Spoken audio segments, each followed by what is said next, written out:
সূরা জুমআর ৮ নম্বর আয়াতে কারিমা ভালো করে বুঝবেন। আল্লাহ পাক রব্বুল আলামিন বলছেন, কুল, হে নবী আপনি বলে দেন, ইন্নাল মাউতাল্লাযী তাফিরুনা মিনহু ফাইন্নাহু মুলাকীকুম, তোমরা যে মৃত্যু হতে পলায়ন করছো তা অবশ্যই তোমাদের সাথে আলিঙ্গন করবে, অবশ্যই তোমাদের সাথে সাক্ষাৎ করবে।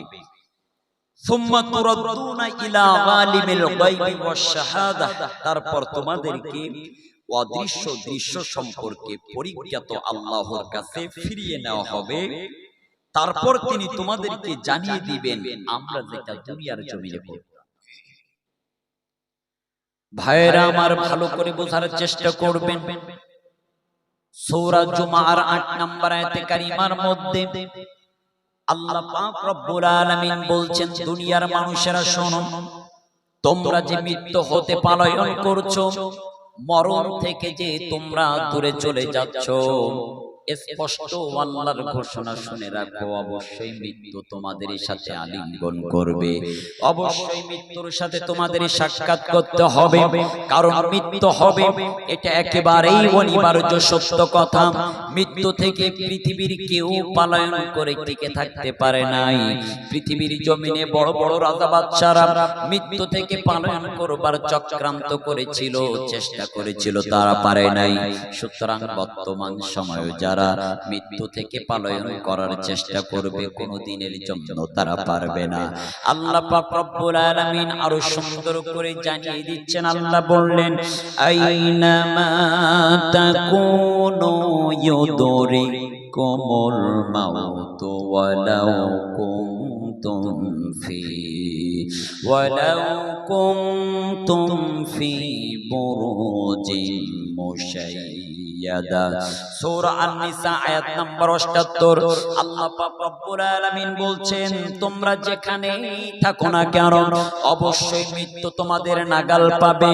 মরণের ভয়ে, মৃত্যুর ভয়ে যদি তোমরা দুর্গের মধ্যে অবস্থান করো, অট্টালিকার মধ্যেও যদি তোমরা অবস্থান করো, সেখানেও আল্লাহর নির্ধারিত ফেরেশতা মালাকুল মউত হযরত আজরাইল আলাইহিস সালাম চলে যাবেন। আজরাইল আলাইহিস সালাম সেখানে গিয়ে আপনার আমার জান নামক রূহটা কবজ করবেন। কারণ আল্লাহ পাক রব্বুল আলামিন জান কবজ করবার জন্য ফেরেশতা নির্ধারণ করে রেখেছেন। একটু ভালো করে বোঝার চেষ্টা করবেন। আমার আল্লাহর চারজন বড় বড় ফেরেশতা। এক নম্বরে হযরতে জিবরাইল আলাইহিস সালাম। এই জিবরাইলের কাজ আমার আল্লাহ দিয়েছেন প্রত্যেকটা নবী পয়গম্বরদের কাছে ওহী নিয়ে যাওয়া। এই কাজটা ছিল হযরতে জিবরাইল আলাইহিস সালাম। দুই নম্বরে হযরতে মিকাইল আলাইহিস সালাম। আল্লাহর ফেরেশতা মিকাইল আলাইহিস সালামের কাজ হলো আসমান থেকে বৃষ্টি বর্ষণ করা। তিন নম্বরে হযরতে ইসরাফিল আলাইহিস সালাম। ইসরাফিল আলাইহিস সালাম সিংহায় মুখ নিয়ে বসে আছেন, আল্লাহর অর্ডারের অপেক্ষায়। ইসরাফিল আলাইহিস সালাম সিংহায় ফুৎকার মারবেন, গোটা পৃথিবীর জমিনটা লন্ডভন্ড হয়ে যাবে। আর চার নাম্বার মালাকুল মউত হযরত আজরাইল আলাইহিস সালাম। এই আজরাইল আলাইহিস সালামের কাজ হলো মানুষের শরীর থেকে জানটা বাহির করা, মানুষের শরীর থেকে রূহটা বাহির করা। সুতরাং আজরাইল আলাইহিস সালামকে আমার আল্লাহ ফিট করে রেখেছেন। আল্লাহ বলবেন, আজরাইল, ও আজরাইল চলে যাও, অমুক ভারতবর্ষের নদিয়া জেলার অমুক এলাকার অমুক ছেলে, অমুকের ছেলের অমুকের নাম ঘোষণা করে দিলাম, তার মৃত্যুর সময় হয়েছে, তার জানটা কবজ করো। আজরাইল আপনার আমার বাড়িতে চলে আসবেন। আজরাইল যখন আপনার আমার বাড়িতে চলে আসবেন, আচ্ছা বলেন তো দেখি, আজরাইলকে ঘুষ দিয়ে কি 1 ঘন্টা সময় বাড়িয়ে নেওয়া যাবে? আজরাইলকে যদি বলেন, ও আজরাইল, আমার টাকা পয়সা ধন দৌলত গাড়ি বাড়ির অভাব নাই, আমার যা টাকা আছে তুমি নিয়ে যাও, আমার হায়াতটা 1 ঘন্টা 30 মিনিট বাড়িয়ে দাও। আজরাইল ঘুষ খাবে? আজরাইল ঘুষ খাবে? আজরাইল ঘুষ খাবে না। অথচ আমার বাংলাদেশের কথা বলছি, আমার বাংলাদেশ একেবারে ঘুষে ঘুষে জর্জরিত। টাকার বিনিময়ে ঘুষকে রাতারাতি রায় পরিবর্তন হয়। বাংলাদেশের নিউজগুলো আপনারা দেখে থাকবেন, আমরা বাংলাদেশের নিউজগুলো পড়তে পড়তে পাগল হয়ে যাচ্ছি। বিশেষ করে বাংলাদেশের যে নিউজগুলো দেখলেই চোখে পানি চলে আসে, টাকার বিনিময়ে রাতারাতি রায় পরিবর্তন হয়। মাজলুম নিরপরাধ দিনের দায়ী যারা যারা ইসলামের কথা বলে, ইসলামের হুকুমতের কথা বলে, কুরআনের কথা বলে, কুরআনের তালিমের কথা বলে, সেই মানুষগুলাকে মিথ্যা মামলা দিয়া কারাগারের মধ্যে আটকিয়ে মিথ্যা বিচার করে ফাঁসির কাছে ঝোলায়। আবার কাউকে নিরপরাধ মাজলুম দিনের দায়ী আলেমগুলাকে দিনের পর দিন, মাসের পর মাস, বছরের পর বছর কারাগারের মধ্যে রাখে। কারাগার থেকে জিন্দা অবস্থায় ফিরতে পারে না, কারাগার থেকে মরা লাশ হয়ে বাহির হয়।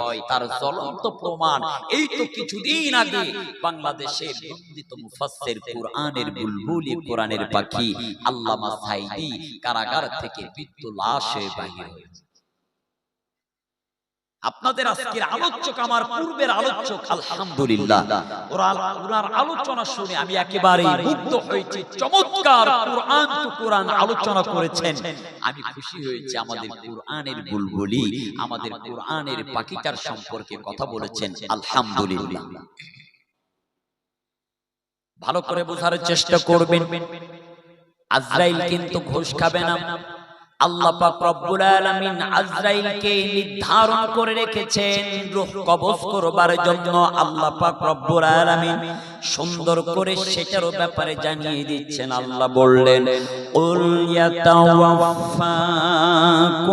মালাকুল মাউতিল্লাযী উকিলা বিকুম সুম্মা ইলা রাব্বিকুম তুরজাউন।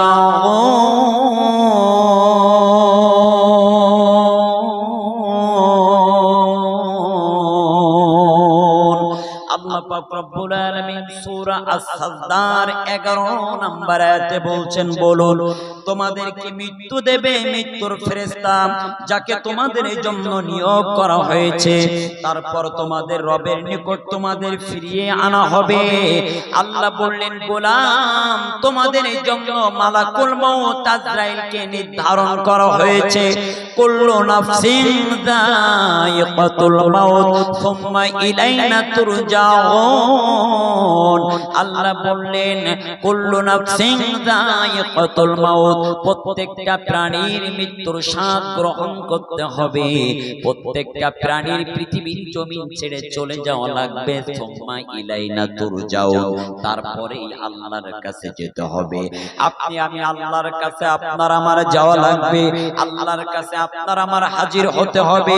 আল্লাহ বললেন, আল্লাযী খলাকাল মাউতা ওয়াল হায়াতা লিয়াবলুয়াকুম আইয়ুকুম আহসানু আমালা ওয়া হুয়াল আজিজুল গফুর।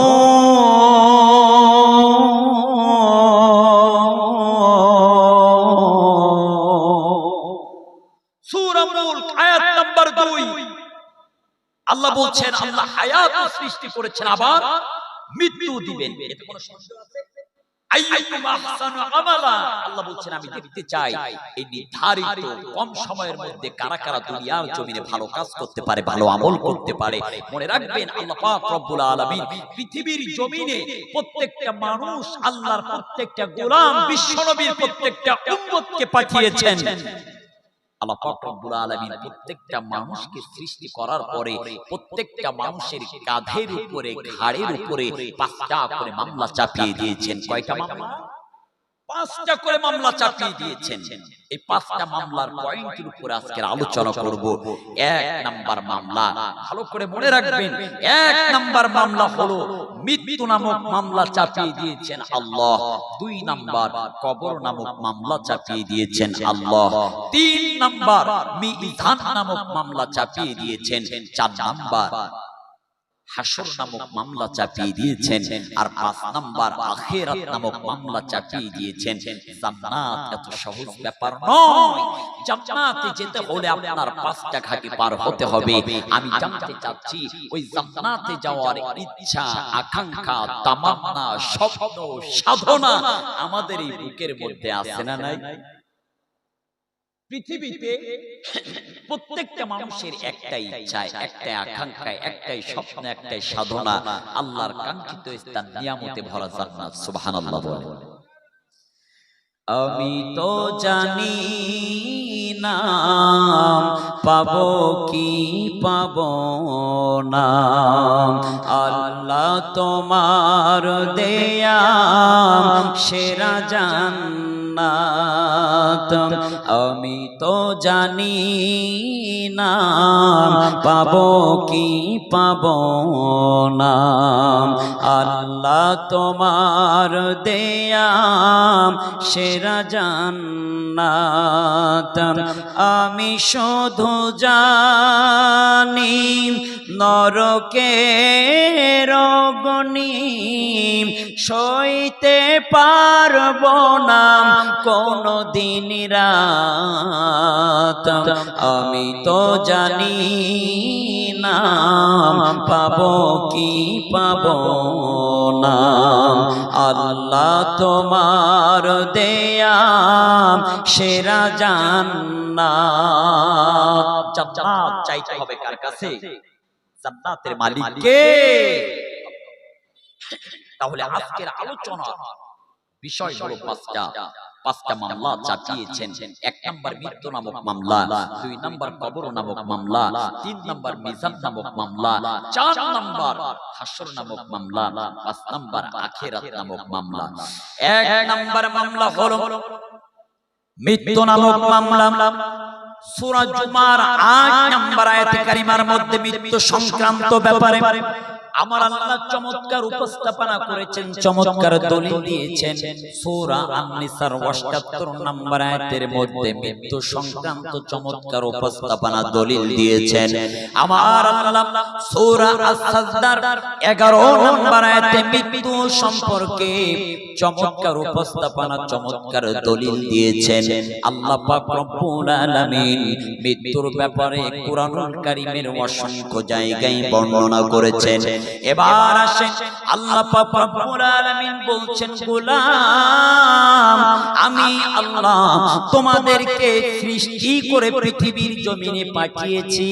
এই পৃথিবীর জমিনে আইয়ুকুম আহসানু আমালা, তোমরা যে সময়টা পাবে, তোমরা যে টাইমটা পাবে, এই টাইমের মধ্যে, এই সময়ের মধ্যে তোমরা কিছু ভালো কাজ করবা, নেক কাজ করবা।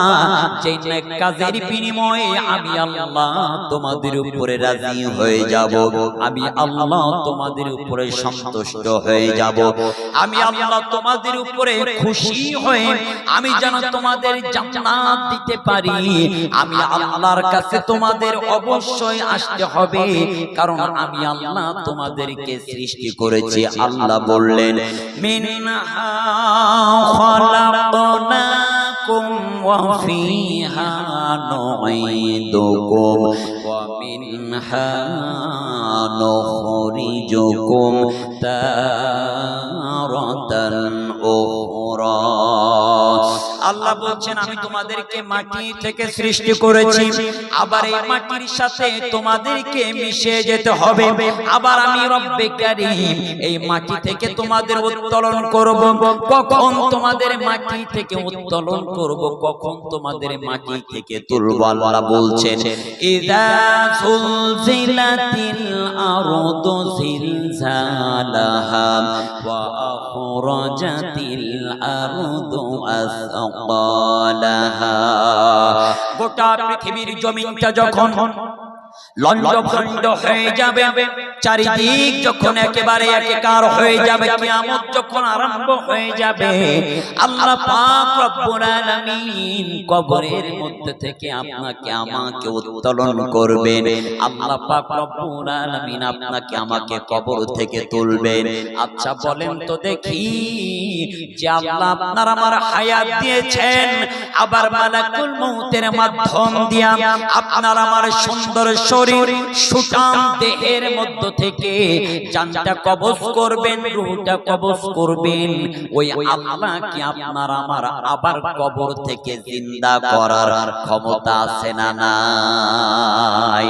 আল্লাহ বলছেন, আল্লাযী খলাকাল মাউতা ওয়াল হায়াত, আমি আল্লাহ তোমাদের হায়াতের মালিক, আবার আমি আল্লাহ তোমাদের মউতের মালিক।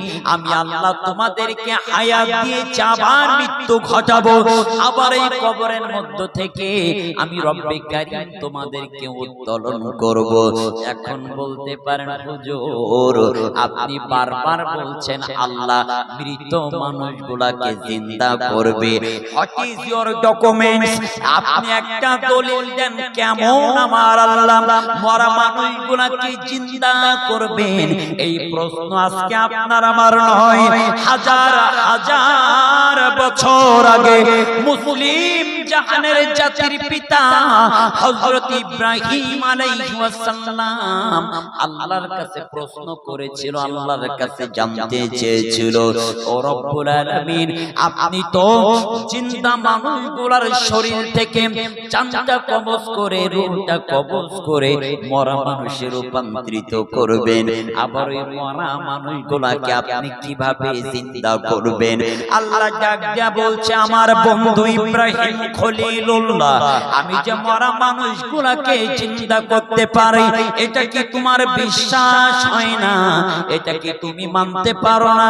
ইব্রাহিম আলাইহিস সালাম বলছেন, আল্লাহ আমার বিশ্বাস হয়, আমি মানতে পারি, কিন্তু আমি আপনার পয়গম্বর, যদি আমার চামড়ার চোখ দিয়ে এই দৃশ্যখানা দেখতে পারতাম তাহলে অনেক বেশি ভালো হতো।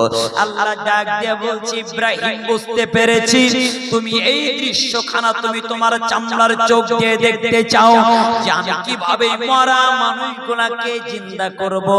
ও ইব্রাহিম, তালিয়ার দেরি করো না, চারটা পাখি তুমি ধরো আর সুন্দর করে পোষ মানাও। ইব্রাহিম আলাইহিস সালাম চারটা পাখি ধরলেন, এবার চারটা পাখিকে সুন্দর করে পোষ মানালেন।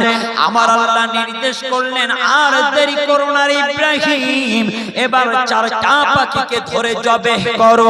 আল্লাহর পয়গম্বর ইব্রাহিম আলাইহিস সালাম এবার চারটা পাখিকে ধরে জবেহ করলেন।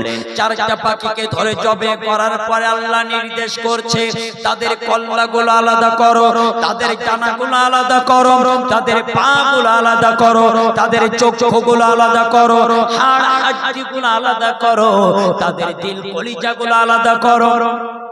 আল্লাহর নির্দেশে ইব্রাহিম আলাইহিস সালাম সেটাই করলেন।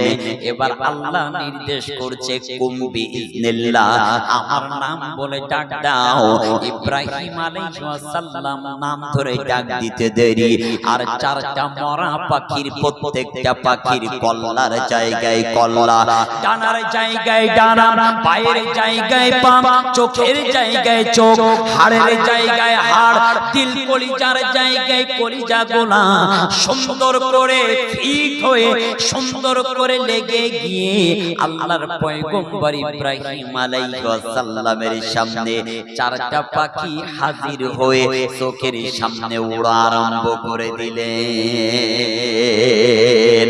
আল্লাহর পয়গম্বর ইব্রাহিম আলাইহিস সালাম চোখের পানি ছেড়ে দিয়া সিজদায় কপালটা লুটিয়ে দিয়ে বলছে, আল্লাহ বুঝতে পেরেছি, আপনি যেমন জিন্দা মানুষগুলাকে মরা মানুষে রূপান্তরিত করার ক্ষমতা রাখেন, আবার ওই মরা মানুষগুলার জিন্দা করার ক্ষমতা আপনার আছে।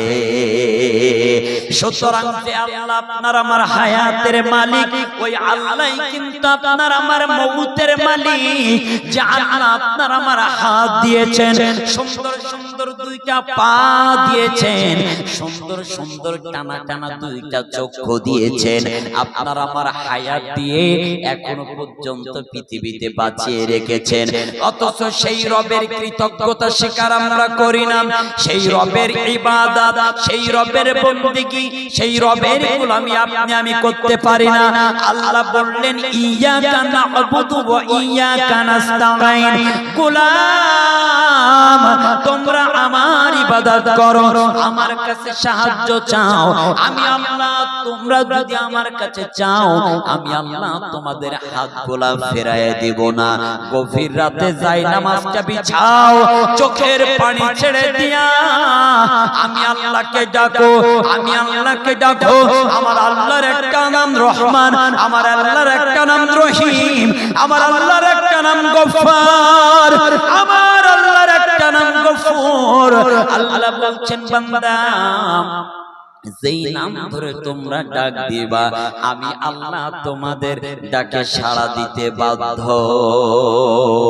তোমাকে ডাকি যদি একবার আল্লাহ আমাকে কাছে টানো বারবার, যদি পথ ভুলে যাই আমাকে দিও ঠাঁই, যদি পথ ভুলে যাই আমাকে দিও ঠাঁই, দিও দিশা এইটুকু আবদার আল্লাহ আমাকে কাছে টানো বারবার। তোমাকে ডাকি যদি একবার আল্লাহ আমাকে কাছে টানো বারবার। তাহলে হায়াত আর মউতের মালিক তিনি বলেন কে? আল্লাহু আকবার। গোটা পৃথিবীর জমিনের একজন ফেমাস ব্যক্তি। আশ্চর্য ব্যাপার, ভালো করে শুনবেন। গোটা পৃথিবীর জমিনের একজন ফেমাস ব্যক্তি যার নাম হলো লর্ড খান। পৃথিবীর একজন ফেমাস ব্যক্তি লর্ড খান মৃত্যুর 24 ঘন্টা পূর্বে একটি স্ট্রোক জনিত কারণে তার জবানের শক্তি হারিয়ে ফেলেছেন, কথা বলতে পারেন না। এই লর্ড খানের মুখ থেকে কথা বাহির হচ্ছে না। পরিবারের মানুষের টেনশনে পড়ে গেলেন, চিন্তায় পড়ে গেলেন লর্ড খানের মুখ থেকে কথা শুনবার জন্য। কারণ পরিবারের সম্পর্কে অনেক কিছু জানার দরকার ছিল, পরিবারের বিষয়ে অনেক কিছু জানার বাকি ছিল, কিন্তু লর্ড খানের মুখ থেকে তো কথা বাহির হচ্ছে না। আবার